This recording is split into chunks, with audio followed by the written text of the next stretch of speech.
Boa noite aos irmãos, na graça e na paz. Hoje nós vamos terminar, se Deus assim permitir, aquela reflexão que já estamos há 3 domingos. Né? Hoje é o 3º domingo nos versos. Mas como estávamos seguindo os momentos de aviso, eu gostaria também de compartilhar um aviso que é de extrema importância para os irmãos da nossa comunidade já começarem a divulgação. Tá bom? No próximo ano, nós teremos o 3º encontro reformado. E nós já temos 2 pastores confirmados e tem um que está também para confirmar até o mês de junho. Então, eu peço para que os irmãos orem pela confirmação deste outro que acontecerá no mês de junho. Os que nós já temos confirmados são esses aqui. Vai ser muito boa essa conferência, né? Então, o pastor Paulo Júnior, de Franca, já está confirmado, dia 7/4. O nosso grande amigo, o pastor, o reverendo Augusto Nicodemos, tem feito essas intermediações, por isso que tem sido muito mais fácil para esses irmãos eles aceitarem o convite. O próximo vai ser um reverendo também, não vou mencionar o nome, mas é um irmão muito precioso, de peso também, um irmão muito querido, e ele deu assim, um sinal muito positivo, só precisamos mesmo esperar até junho. E o terceiro, que vai ficar 3 dias falando com a gente, o reverendo Augusto Nicodemos, sexta, sábado e domingo de manhã e domingo à noite. Então você já pode começar aí a divulgação desse 3º encontro reformado que a nossa comunidade fará com a graça de Deus, né? Tentando sempre promover o reino de Deus e avançar com as doutrinas bíblicas que têm sido esquecidas no meio evangélico. Tá bom, irmãos? Então, esse é um momento de alegria para a nossa comunidade. Tá certo que dia 7 muitos vão ficar espinhosos, né? Vão ficar meio bravos, mas vai ser de Deus. Essa é mensagem de santificação. Se não me falha a memória, acho que o pastor Paulo Júnior vai falar sobre a ira de Deus, né? Bem parecido assim. Aquilo que a gente precisa ouvir, que não ouve muito, a gente vai ouvir, tá bom? Retomando aqui, há 2 domingos passados, eu abordei com os irmãos, como eu havia mencionado, os versos 12 e 13 do capítulo 2 de Filipenses, onde Paulo vai tratar de um assunto muito importante, a graça divina e a responsabilidade humana.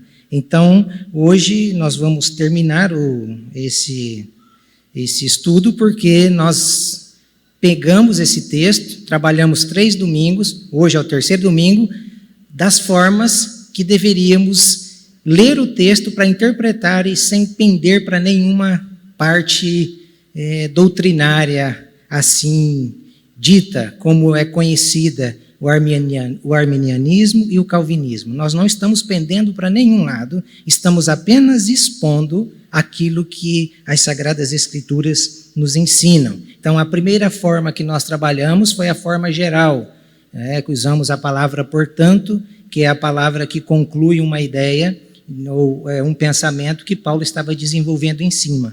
Por que eu estou mencionando isso? Porque quando a gente lê o texto, parece que há uma contradição do que Paulo falou acima. E não há uma contradição. Porque o texto está mostrando o aspecto geral, o aspecto teológico e doutrinário, que a gente viu no domingo passado, e hoje nós vamos perceber que aqui Paulo está, na verdade, desenvolvendo, não é uma tese teológica, mas mostrando o ensinamento prático. Ele está partindo agora de um outro ponto de vista, ele está saindo da teoria, da teologia e está indo para a prática. Então, é o que nós vamos perceber aqui no texto. A Natália vai ler o texto e depois nós vamos sequenciar aí a exposição, tá bom? Assim, meus amados, como vocês sempre obedeceram, não só na minha presença, porém muito mais agora na minha ausência, desenvolvam a sua salvação com temor e tremor.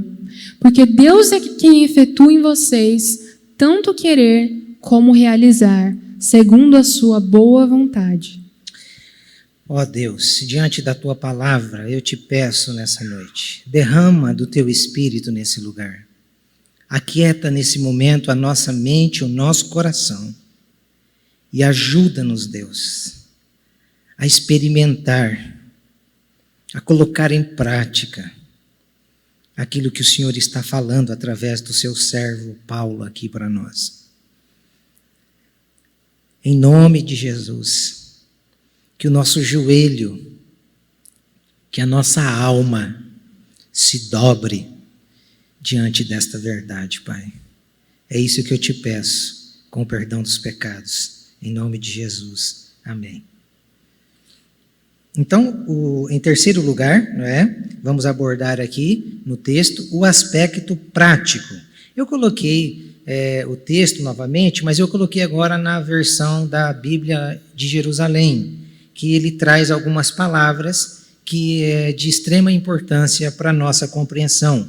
Nós devemos então retomar a ideia, lembrando de que aqui Paulo em nenhum momento ele pensou nestes versos em desenvolver uma tese ou uma teologia. Pelo contrário, aqui ele está fazendo um apelo prático àqueles irmãos da igreja de Filipos. Lembrem-se que na época não havia essas duas correntes de pensamento. Não havia o calvinismo, o arminianismo. Então Paulo não está preocupado com isso. E essa também não deve ser a nossa preocupação.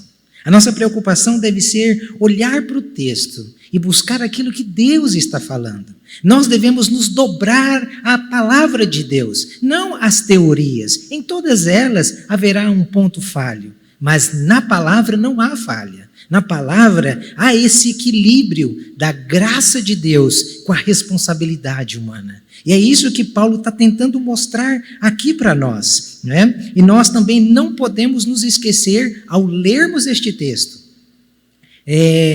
Não podemos pensar em fazer um apelo para as pessoas que vivem no mundo ou que vivem uma vida secular, para que elas coloquem em prática essa salvação, porque isso é impossível. Enquanto as pessoas mortas espiritualmente não forem inseridas no corpo de Cristo, é impossível nós cobrarmos das pessoas que elas vivam uma vida cristã. É impossível, ninguém vai conseguir viver isso. E o Novo Testamento, ele vai falar sobre muitas coisas que foram feitas em nosso favor.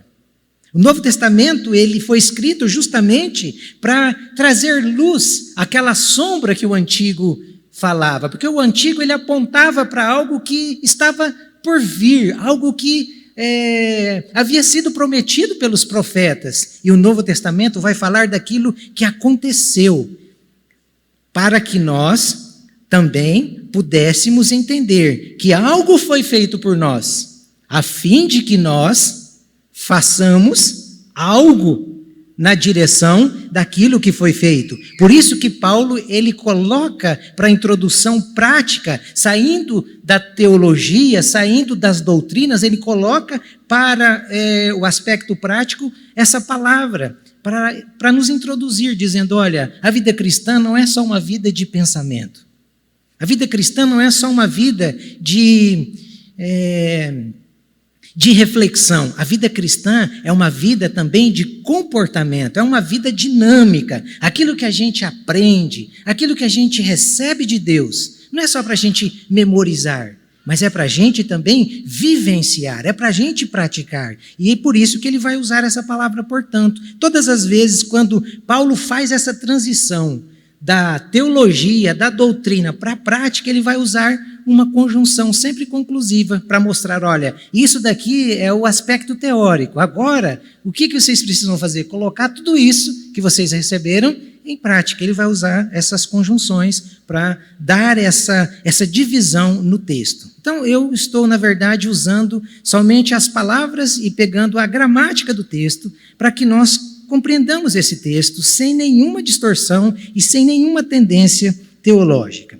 Hoje, o grande problema é que muitos dos evangélicos, eles só querem ouvir sobre aquilo que Deus tem para lhes oferecer. Isso é muito mais saudável. Grande parte de nós gostaríamos de sempre estar ouvindo sobre as bênçãos de Deus, sobre o amor de Deus, sobre a bondade de Deus. Há poucos dias atrás mesmo eu ouvi um pastor dizendo, de uma mega igreja, dizendo, olha, na minha igreja eu não prego contra o pecado, eu só prego o amor de Deus. Eu fiquei assustado, eu pensando, mas que Bíblia que esse irmão está lendo? Que Bíblia que esse irmão está lendo? Porque não tem como a gente pregar sobre o amor de Deus se nós não evidenciarmos o pecado. O amor de Deus por nós é por causa do pecado. Deus nos amou e deu o seu Filho Jesus porque nós pecamos. É por causa do nosso erro. Ele veio consertar tudo. Então, irmãos, quando a gente fala de uma mensagem de cruz, parece uma mensagem quadrada. Uma mensagem que para muitos vai ser chamada de legalista. De uma mensagem, essa mensagem é muito extremista. Mas esta é a mensagem que Jesus falava. Esta é a mensagem da cruz. Esta é a mensagem que Jesus anunciava, dizendo que o caminho dele era estreito. E que quem não quisesse tomar a cruz para seguir, não tinha outra opção, porque era só essa opção. Se quisesse segui-lo, tinha que ser através do jeito que ele estava falando, e não do jeito que a gente queria que ele falasse. Esta é a mensagem que a gente percebe aqui no Evangelho. Então, diante desse texto, eu quero destacar aqui 3 perguntas práticas, não é? Como nós estamos focando no aspecto prático do texto, 3 perguntas práticas para a gente analisá-las rapidamente. A primeira é: o que significa esta palavra que o texto traz? Operar a salvação. Paulo está dizendo, operai a salvação. Lembrem-se, irmãos, dentro do contexto que nós vimos domingo passado no aspecto teológico, no domingo retrasado no aspecto teológico, Paulo não está falando da justificação. Porque a operação da salvação que Paulo está se referindo, ele está falando para uma igreja que já era salva. Então ele está falando no aspecto da santificação. Lembrem-se, a salvação ela é marcada por 3 etapas. Qual é o primeiro? A justificação. A justificação é um ato, ele acontece no momento em que nós nascemos de novo, nós fomos justificados. Qual é a segunda etapa da salvação? É a santificação. E aqui Paulo está se referindo à santificação. Essa santificação, ela é uma via de 2 mãos. Lembrem que essas 2 vias, ela é a via da participação humana e da ação divina. Por isso que o texto vai dizer que é Deus quem efetua em nós o querer e o efetuar. É Deus que põe em nós o querer dele e faz a gente fazer aquilo que ele realmente quer que façamos. O que é bom, tá? O que é mal, não.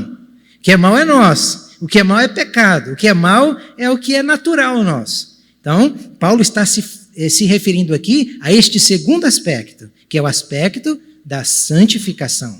E o terceiro aspecto da salvação é a glorificação. E esse vai acontecer depois da morte. Então, quando a gente olha para o aspecto da santificação, como que nós devemos, então, desenvolver essa santificação? Eu coloquei aqui 3 palavras para a gente perceber que a santificação, ela se dá a partir destes 3 passos que a gente dá em direção a ela. Vamos supor que a santificação seja aquela porta. Para chegar àquela porta, eu preciso dar alguns passos. Quais são esses passos para que eu chegue até aquela porta? Já que aquela porta é a santificação. Então, o primeiro é o reconhecimento. Reconhecimento do quê? Reconhecimento de que nós somos pecadores. De que todos nós, estávamos sujeitos a ira de Deus, nós estávamos debaixo da ira de Deus. Ninguém consegue tornar-se santo sem reconhecer que era e que é pecador. Não tem outro caminho. Não tem outro caminho.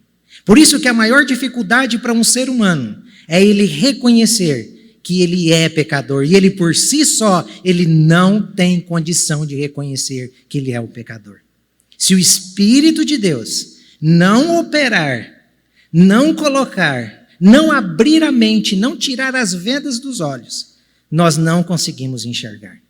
Ainda mais quando a gente vive uma vida correta, moralmente correta. A gente não rouba, a gente não mata, a gente não adultera, a gente não faz as coisas que é natural e comum as pessoas fazerem, e daí a gente se sente perfeita.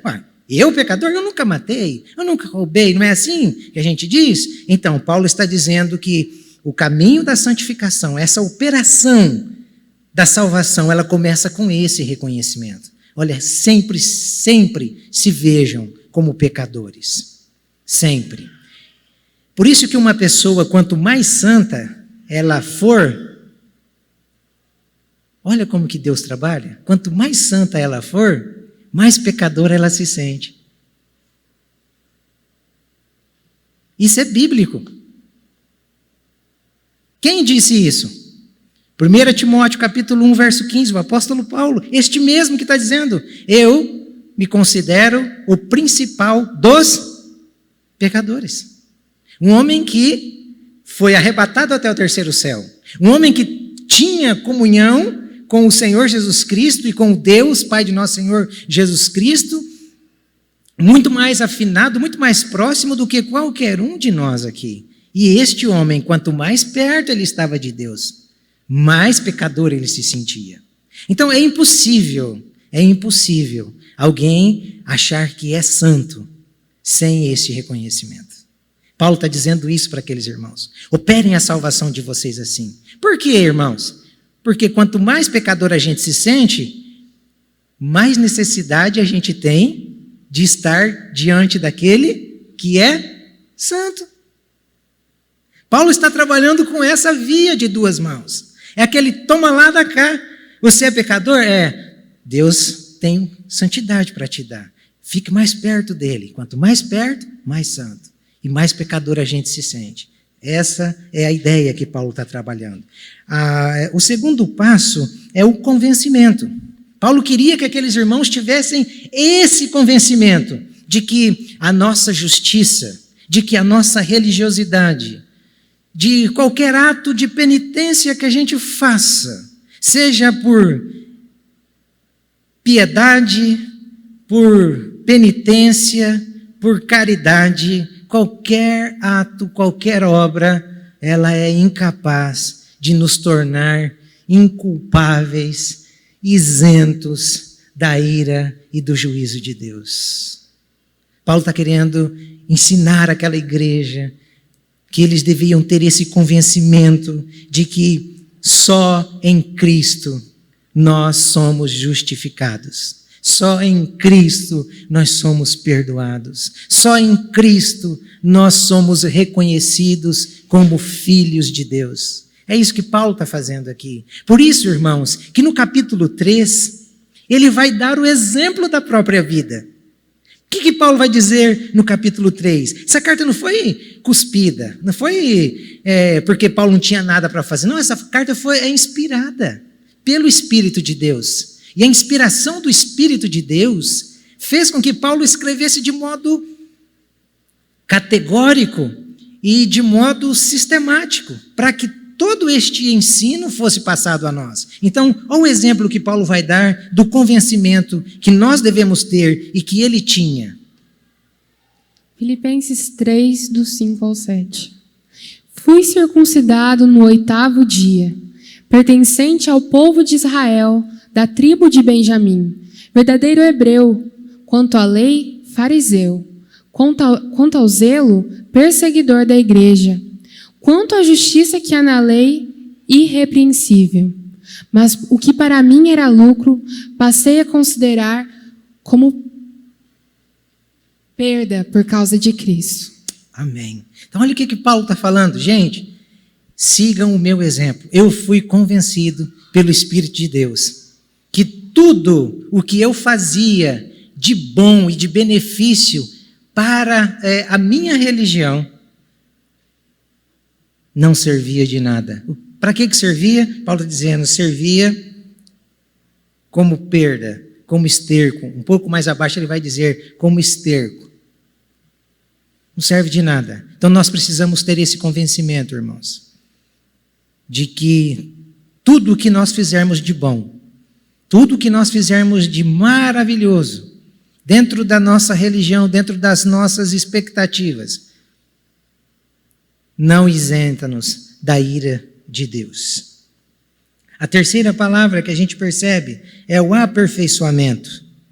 Então, o que é que Paulo está querendo mostrar aqui? Está querendo mostrar a nós que é nossa tarefa desenvolver aquilo que foi plantado em nós pelo Espírito Santo. Por isso que ele está escrevendo para a igreja. Ele está dizendo para a igreja, olha, vocês receberam uma semente, vocês receberam o dom de Deus, o Espírito Santo está morando em vocês.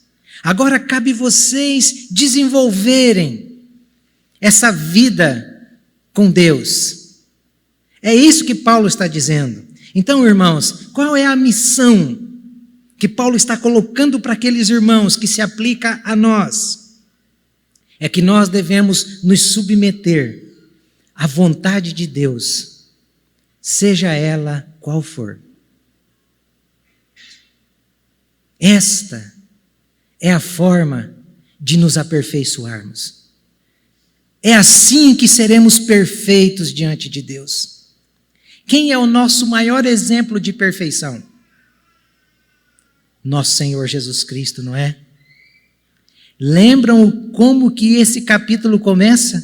Que ele, sendo Deus, não usurpou ser igual a Deus, mas antes se coloca na posição de servo, de homem. Então ele, como nosso exemplo, coloca a vontade dele, quando estava na cruz do Calvário, ele diz em sua oração, Pai, como eu gostaria que o Senhor passasse de mim este cálice. Mas, olha, Pai, não faça a minha vontade, faça a sua vontade. Então, qual é a maneira de nos aperfeiçoarmos? A maneira de nos aperfeiçoarmos, irmãos, é fazer com que a vontade de Deus seja a nossa vontade. Não foi essa a oração do Pai Nosso? Os discípulos pediram para Jesus ensiná-los a orar, e Jesus os ensina dizendo, Pai Nosso, que estais nos céus, seja feita a tua vontade. E por que que nós oramos a Deus pedindo que Ele faça a nossa vontade?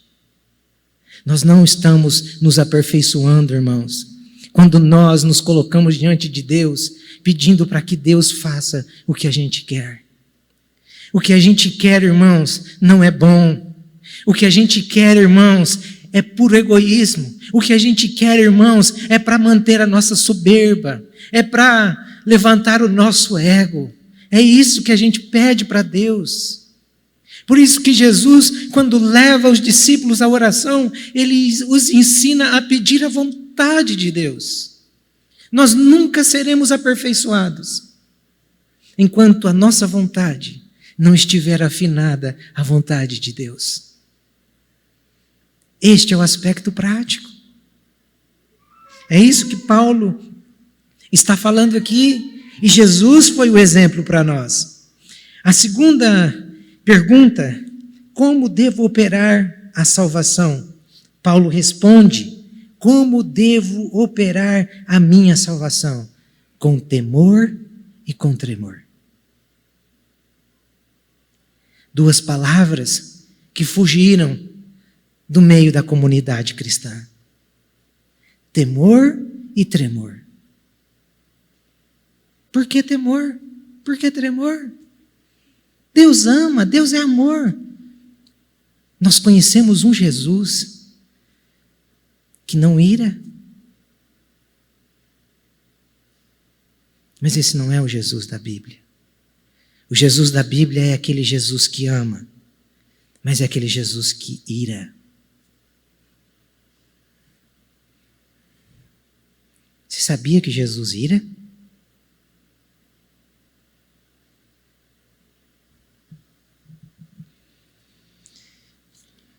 para não ficar as minhas palavras. Apocalipse, capítulo 6, do verso 15 ao 17, diz assim.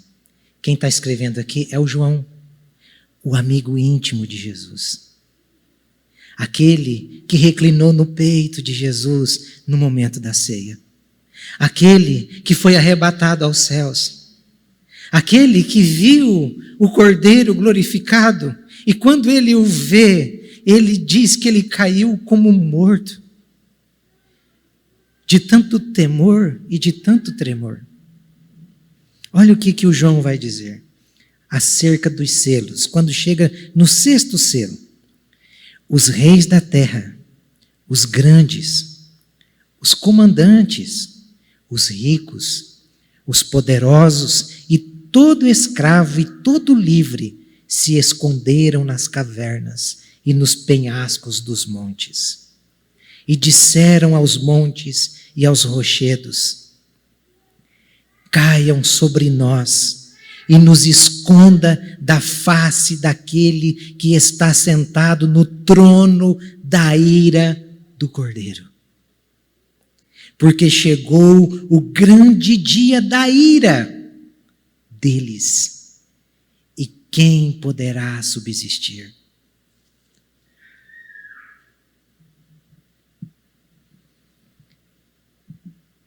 Esse, irmãos, é o Jesus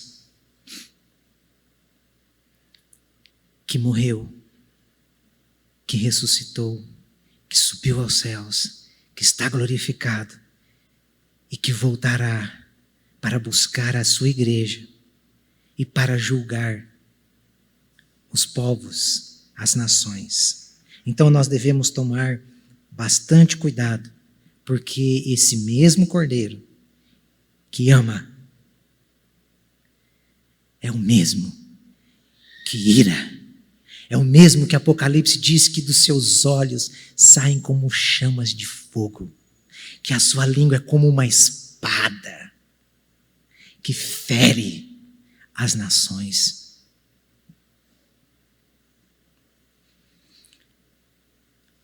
Graça e responsabilidade. É isso que Paulo está colocando na cabeça daqueles irmãos. Então, como nós devemos fazer ou desenvolver essa salvação de modo prático na nossa vida? Eu vou usar aqui 3 atitudes que são, acho que como gravetos para alimentar o fogo do temor e o fogo do tremor. Se nós quisermos acender a chama no nosso coração, nós precisamos destes 3 gravetos aqui. Porque se nós não tivermos esses 3 gravetos e nós não buscarmos e usarmos eles diariamente, a chama do temor e do tremor, ela vai se apagar. Por isso que o evangelicalismo de hoje não teme e não treme diante da presença de Deus. Primeiro, santificação. Se eu não me santificar, não haverá temor no meu coração. Não haverá tremor no meu coração. E como? E o que é essa santificação? A santificação a gente faz quando a gente evita tudo aquilo que é oposto à vontade de Deus. Tudo aquilo que a gente percebe que Deus não gosta, então a gente não faz. Mesmo que a gente goste, e a gente gosta, viu? Eu sou especialista em gostar daquilo que Deus não gosta. Mas eu preciso olhar para aquela coisa e para mim mesmo e dizer: Deus, me ajuda a evitar aquilo porque eu gosto daquilo. E aquilo o Senhor não gosta. Então me ajuda, por favor. Isso é operação da salvação. Isso é a operação do trabalho de Deus. E existem 3 inimigos que querem nos arrastar para a lama dioturnamente. Quais são esses 3 inimigos? Diabo, Satanás, a nossa carne e o mundo. Estes 3 inimigos, diariamente, dioturnamente, eles estão tentando nos arrastar para a lama, para distante da presença de Deus. Nós devemos tomar muito cuidado com os programas do mundo, irmãos. Os programas do mundo, as festinhas, os encontros com os amigos, as baladinhas, todas estas coisas são programas do mundo. Sabe aquelas novelas? Programa do mundo. Programa do mundo. Ela não te aproxima de Deus, pelo contrário, ela te afasta de Deus. Então Paulo está com esta preocupação com aqueles irmãos. Ele está focando para isso. O apóstolo João, o amigo íntimo de Jesus, ele deixa muito claro como que nós devemos fugir destas programações mundanas. Porque estas programações mundanas nos levam para perto de Satanás. Essas programações mundanas nos levam para debaixo da arapuca do diabo. Elas nos levam para a prisão, para a escravidão, e não para a adoração. Olha o que João vai dizer no capítulo 2 da primeira carta que ele escreve, no verso 15 e 16. Esse é o conselho de um amigo de Jesus. Não amem o mundo, nem o que nele há. Se alguém amar o mundo, o amor do Pai não está nele. Pois tudo o que há no mundo, a cobiça da carne, a cobiça dos olhos e a ostentação dos bens, não provém do Pai, mas do mundo. João estava errado? Não é bem isso aqui que acontece? Quer ver?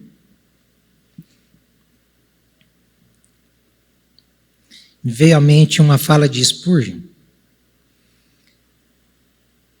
Ele, uma vez, estava em um de seus sermões e ele mencionou essa história, dizendo que havia um andarilho na porta de um estabelecimento. E havia um cidadão de bem. Esse cidadão de bem chega e ele tinha 7 moedas de ouro. E esse cidadão de bem chega e dá 1 moeda de ouro para aquele andarilho.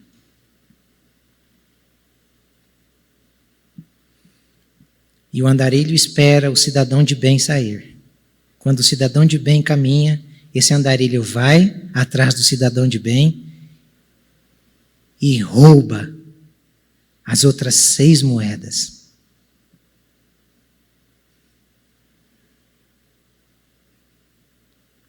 O que você faria com esse andarilho se estivesse debaixo do seu poder? O que você faria? O que você faria, irmão? Então, nós somos esses andarilhos. Nós somos esses andarilhos.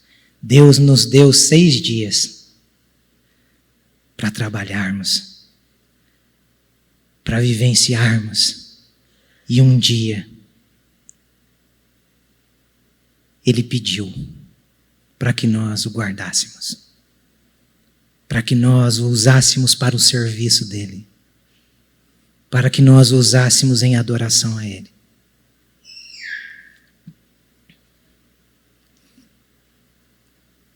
E nós estamos roubando Deus.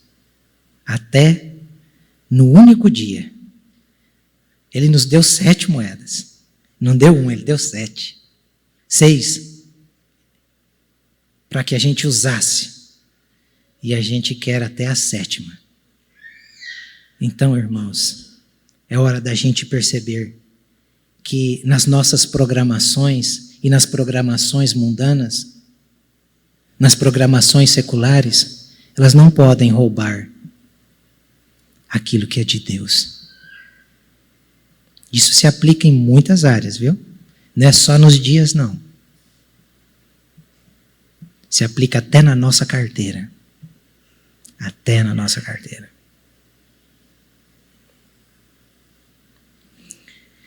O segundo graveto é a leitura bíblica.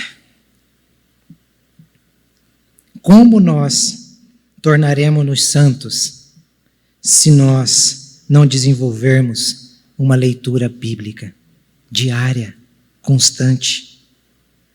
Nós precisamos nos encharcar das Escrituras, irmãos. Nós precisamos buscar bons livros. Livros que nos ajudem a entender as Escrituras. Nós precisamos deixar as séries, os filmes, deixar aquilo que rouba o nosso tempo com as Escrituras. Nós precisamos deixar. Nós não somos cristãos, nós não recebemos a semente da salvação dentro de nós. Por que nós precisamos deixar? Porque a única forma de nos limparmos é com a palavra de Deus. A palavra de Deus é a água. Pedro não quis que Jesus lavasse os seus pés. E Jesus disse: se eu não lavar os seus pés, você não tem parte comigo. A palavra em vários lugares das Sagradas Escrituras, ela é vista como água, para nos limpar. João 17:17, o próprio Jesus disse isso. Santifica-os na verdade, a tua palavra é a verdade. Quanto mais a gente lê a Bíblia, mais a gente vê as histórias, mais a gente vê os erros. Por que vocês acham que os erros estão ali? Por que Deus não escondeu os erros para debaixo do tapete? Deus fez questão que tudo aquilo fosse registrado, para que através daquilo nós aprendêssemos, para que através daquilo nós não cometêssemos o mesmo erro. Então, existe um caminho aberto para nós. E por isso que nós devemos desenvolver a nossa leitura bíblica. Irmão, responde para você mesmo. Quantas vezes essa semana você leu esse livro santo? Peça para Deus colocar acusação na sua mente. Todas as vezes que você ligar a televisão, todas as vezes que você for ver um filme, todas as vezes que você for apertar o seu WhatsApp, que você for acessar o Facebook, faça aquilo. Ao mesmo tempo te acusar dizendo: eu não li a Bíblia hoje. Eu não li a Bíblia hoje. Eu não li a Bíblia hoje. Que o Espírito de Deus aplique isso no nosso coração, irmãos. Que essa acusação fique constantemente. Porque quanto mais nós lermos, mais temor e mais tremor haverá na nossa vida. Porque a gente perceberá que o nosso Deus é um Deus justo, é um Deus santo, é um Deus que ama, mas é um Deus que ira. É um Deus que perdoa, mas também é um Deus que pune. Nós somos uma geração de evangélicos que não queremos a punição. Nós só queremos o amor do Pai. Mas esse não é o Jesus das Escrituras. O terceiro graveto é a oração. Irmão, como nós nos santificaremos? Como nós seremos aperfeiçoados? Como nós teremos temor e tremor? Se a gente não evitar aquilo que Deus odeia. Se nós não lermos a Bíblia e se nós não orarmos. Eu percebo, nós voltamos o culto dia de quarta-feira. É um dia que a gente separa meia hora antes para a oração. Estou aqui orando com alguns irmãos. Deve dar aí 3 irmãos. Eu digo a você, você tem orado? Tomara que nesta próxima quarta, no momento da oração, que nós nos unimos como igreja, quando você for assistir a sua novela, não vou desejar que a sua TV queime, não. Eu quero que você ligue ela e você lembre que tem algumas pessoas que estão orando, que estão buscando Deus e que vão colocar o seu nome também, não na boca do sapo, mas vão colocá-lo diante de Deus, pedindo para que Deus desperte o seu coração enquanto é tempo, desperte a sua alma enquanto há tempo para você. Sabe por quê, irmão? Vai chegar um dia que o diagnóstico vai ser desfavorável, que a notícia não vai ser boa. E você já pensou se cair bem numa quarta-feira? Aí você vai aparecer para orar. Aí você vai pedir para os irmãos orarem. Os irmãos, não, irmão, nós estamos orando por você. Aí você vai ficar assustado. Mas vocês estão orando e por que isso aconteceu? Aconteceu justamente porque nós estamos orando. E Deus quer que você se aproxime dele. Então, tudo o que tentar impedir esse relacionamento meu e seu com Deus, Deus vai despedaçar, Deus vai rasgar, Deus vai destruir. Sabe por quê? Porque Ele te ama. Ele quer você só para Ele. Você é dele. É por isso. É por isso.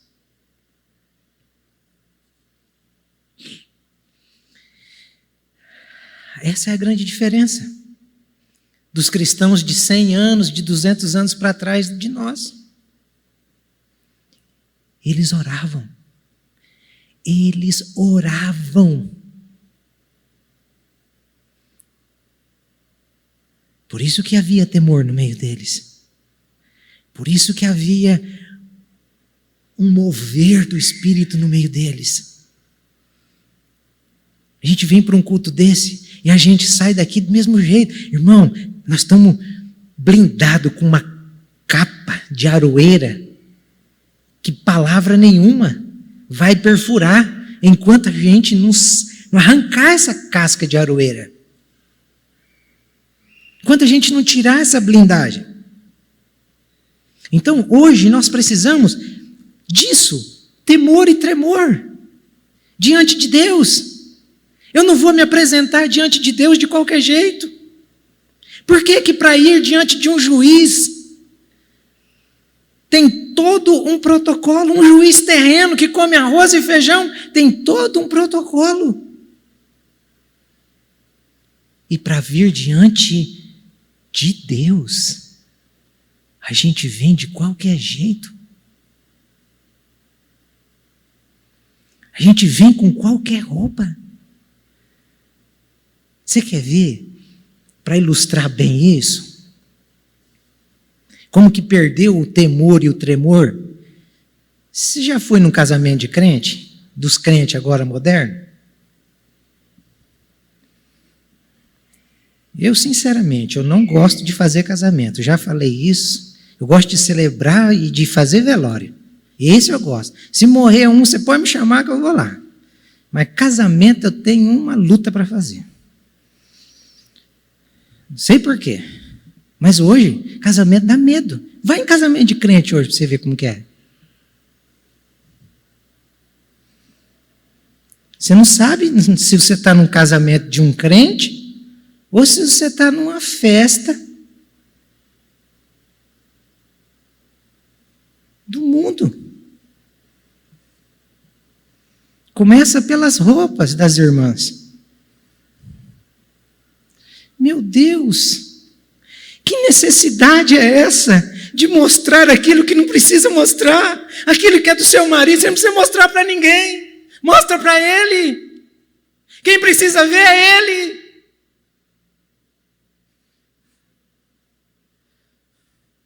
Que carência é essa? Você olha para a roupa das irmãs, você se assusta. Essa é a tendência da moda, irmão. Você está muito ultrapassado, tá? A Bíblia não mudou. Que as vestes da mulher sejam castas, sejam santas. Aí você olha para os irmãos.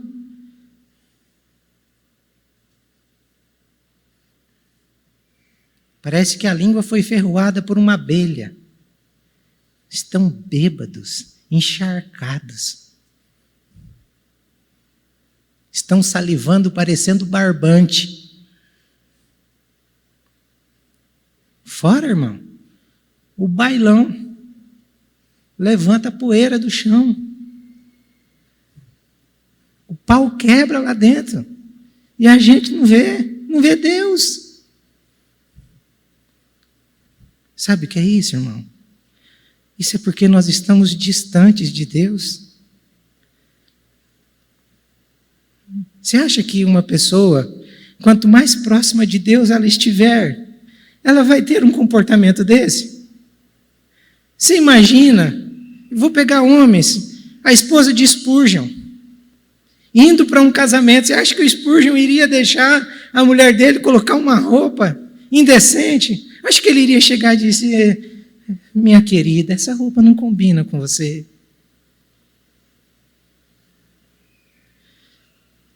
Se ela o visse embriagado, é certeza que ela iria chegar e dizer: meu bem, isso não é coisa para nós, isso é coisa do Egito. Mas nós estamos acostumados, irmãos. O temor sumiu do nosso coração. Por que que sumiu? Porque a gente não ora. Porque a gente não lê mais Bíblia. Porque a gente não está evitando as coisas que Deus odeia. A gente está achando que é tudo normal, porque todo mundo está fazendo. Mas nós não somos todo mundo.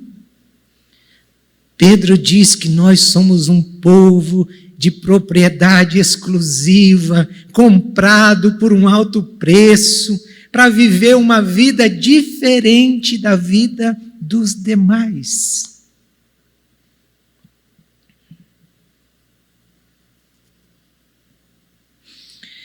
Terceira e última pergunta. A hora passa. Por que devo operar a salvação?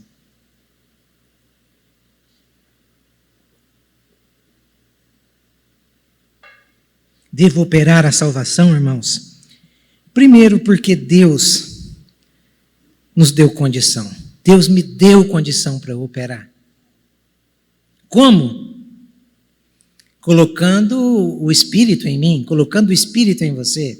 Deus nos deu condição de operarmos a salvação. Paulo, escrevendo a Tito, capítulo 2, verso 14, ele diz: Ele se entregou por nós a fim de nos remir de toda maldade e purificar para si mesmo um povo particularmente seu, dedicado à prática de boas obras. Então, por isso que nós devemos operar a salvação. Nós só devemos porque Ele colocou em nós algo que nos motiva para fazer isso. Nós devemos também, de um modo muito simples, imitar o nosso Senhor. É por isso que nós devemos operar a salvação. Nós não fomos comprados, nós não servíamos a Satanás, ao pecado.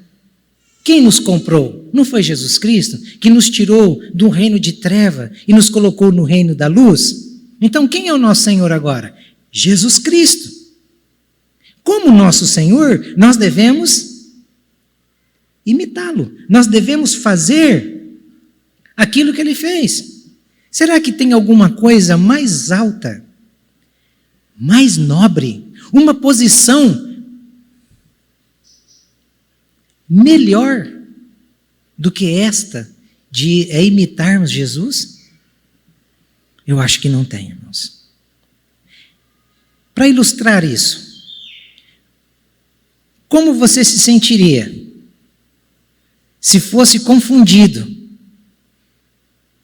com Barack Obama? Eu estou falando Barack Obama porque eu sou meio parecido, pretinho assim.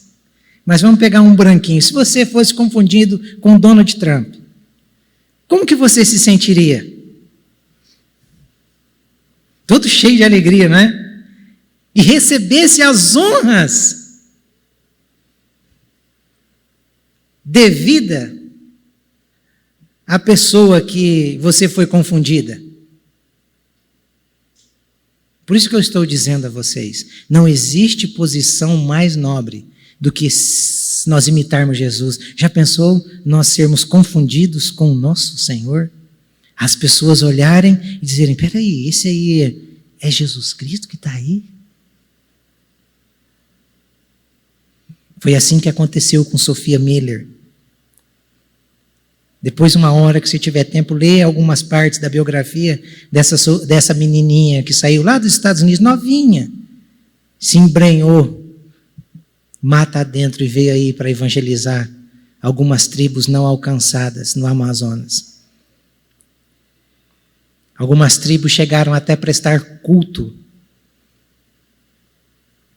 juntos, no mesmo lugar, porque foi a forma que Sophia Miller usou para instituir aquela comunidade. E eles iam prestar cultos, lembrando e agradecendo a Deus, porque eles pensavam que Jesus Cristo tinha passado ali nos dias de Sophia Miller. Eles confundiram Sophia Miller com Jesus.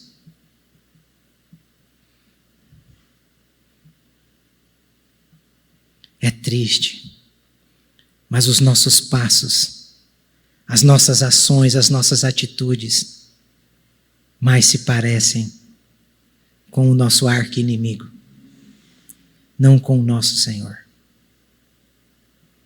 Porque falta temor, falta comunhão, falta oração, falta vida com Deus. Porque nós devemos operar a salvação para que possamos dar um bom testemunho e Cristo seja glorificado.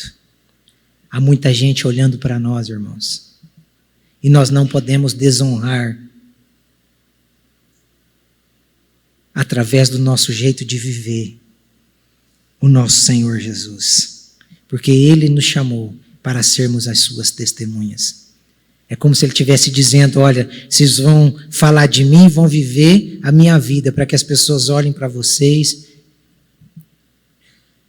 Irmãos, é isso que o Evangelho está propondo a nós. Olha esse texto de 1 João 3,3.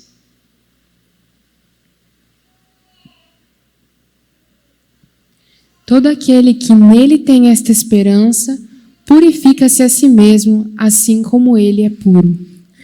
Não há tempo a perder mais. Não há tempo mais a perder.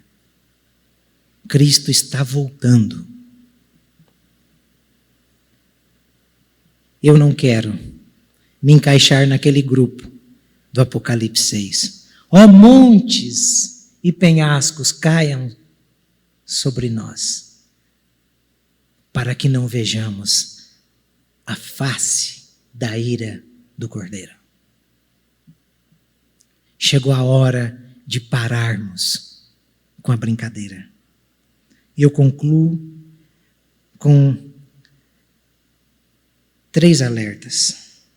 Primeiro, o que pode acontecer se negligenciarmos tal obra que foi começada em nós? Irmãos, esta certeza você deve ter. Se realmente Cristo começou a obra de salvação em sua vida, você pode ter certeza que o sacrifício dele não será vão. Esta é uma garantia que temos.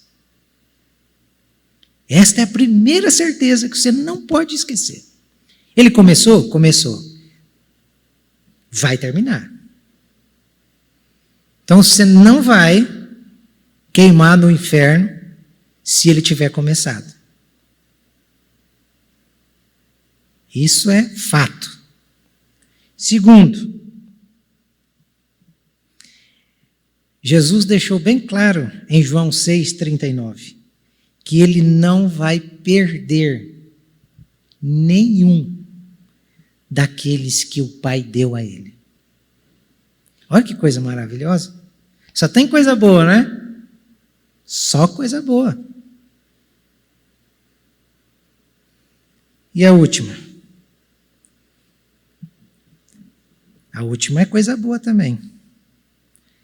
Você pode ter a certeza que se nós negligenciarmos esta obra de aperfeiçoamento que Deus colocou em nós, alguma coisa indesejável, inadmitível aos nossos olhos, inaceitável ao nosso coração,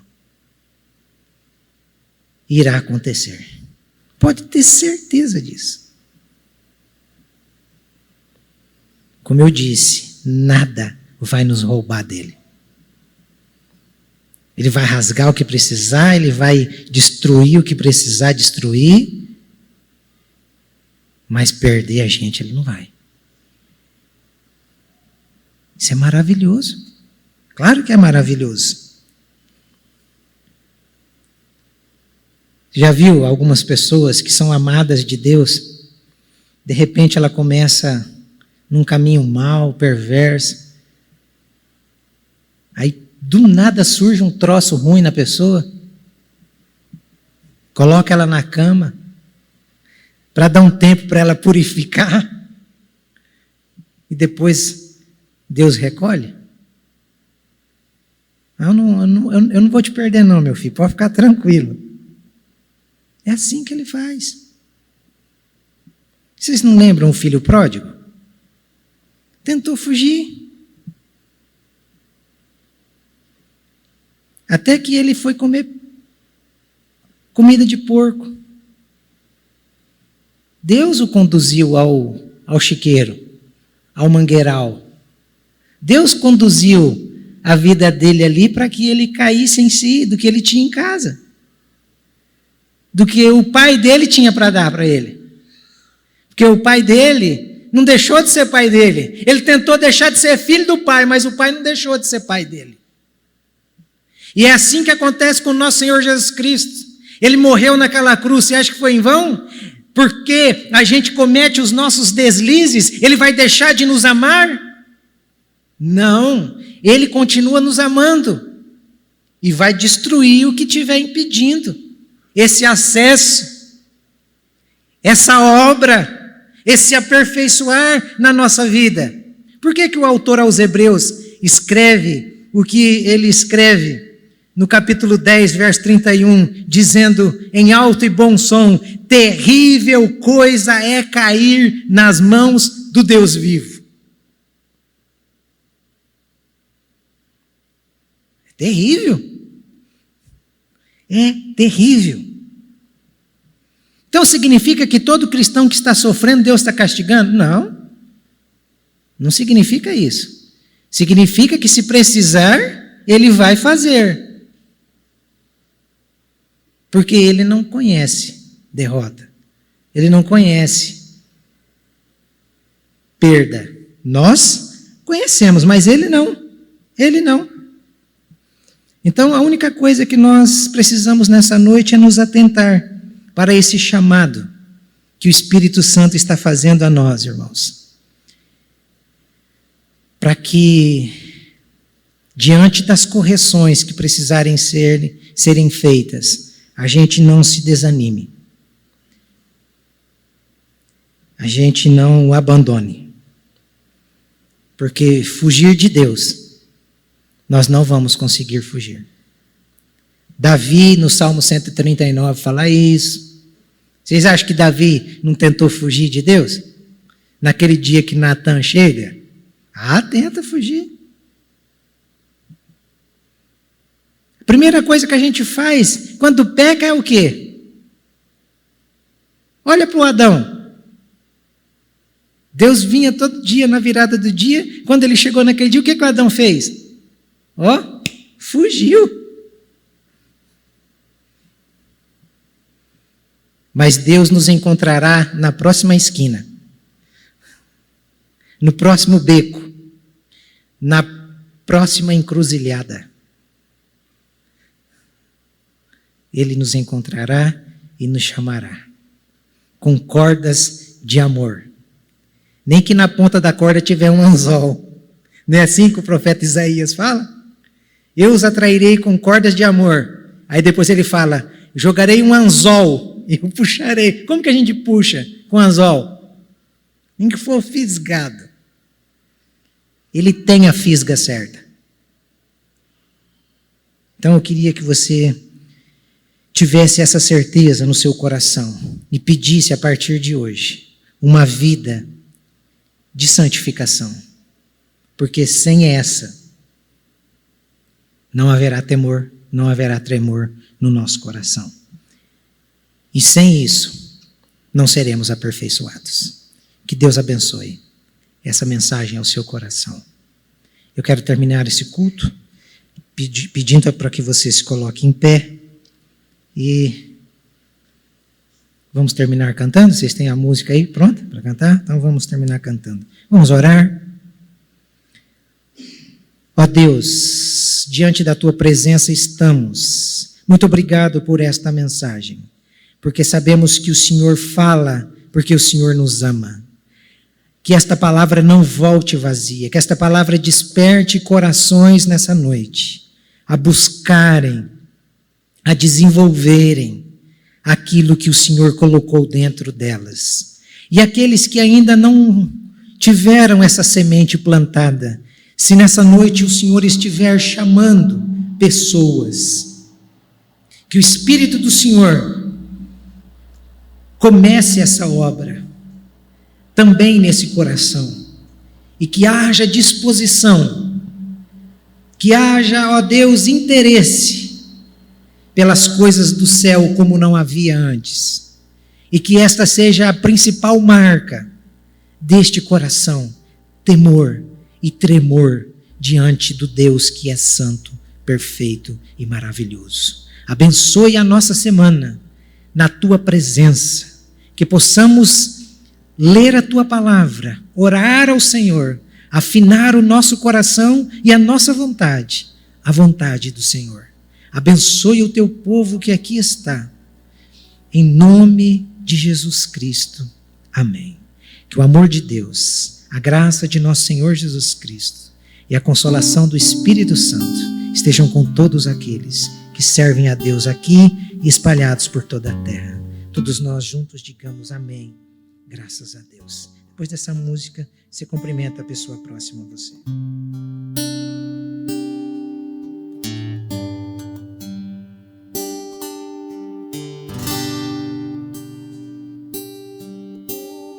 mercado está vazio, seu trabalho já parou. O martelo dos obreiros, seu barulho já cessou. Os ceifeiros lá no